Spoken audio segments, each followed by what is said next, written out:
అన్న సెల్లులు ఏం చూస్తానవే? అన్న సినిమా చూస్తున్నాడే.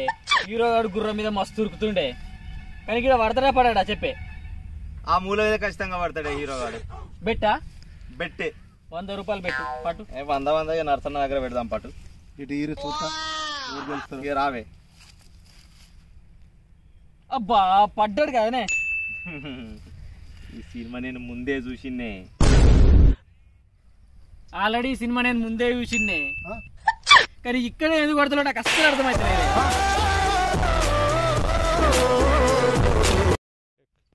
అన్న మంచిగా సంచి తువాలా తెచ్చుకున్నావు ఎందుకే? తమ్మి ఇవా నిన్న అనుకోకుండా ఇక్కడ నిద్రపోయిన తమ్మి, కలలో మంచిగా కరోనాకు వ్యాక్సిన్ కనిపెడుతున్నా తమ్మి. ఫైనల్ స్టేజ్లో ఉన్నా. మీ వదినొచ్చి పాల ప్యాకెట్ తెమ్మ. మళ్ళీ ఎందుకు వచ్చినావన్నీ ఇవాళ?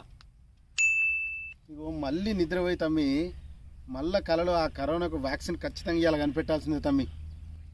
అన్న మరి వదిన పాల ప్యాకెట్ ఆడితే ఎట్లనే? నాకు ఈ డౌట్ వచ్చింది తమ్మి, అందుకే ఎందుకైనా మంచిదని ఇగో పాల ప్యాకెట్ కూడా తీసుకొచ్చిన. ఒకసారి తలుచుకుంటూ చచ్చిపోవాలనిపిస్తుంది సార్. ఈ బతుకు బతకలేదు. పాల ప్యాకెట్ బదులు వేరే ఏమన్నా అడిగితే ఏం చేస్తావు? నాకు ఎందుకో డౌట్ వచ్చింది తమ్మి, నువ్వు అన్నట్టు సేఫ్ సైడ్ కోసమని మీ వదినను వాళ్ళ పుట్టింటికి పంపించిన.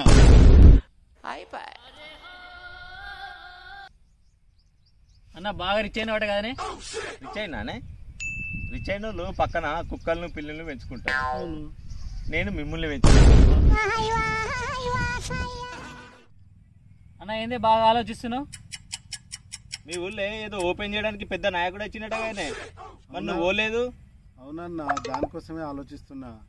నాయకుడు లాస్ట్ టైము గొర్రెల సంత ఓపెనింగ్కి వచ్చినప్పుడు గొర్రెలు ఇచ్చిండు. ఓకే.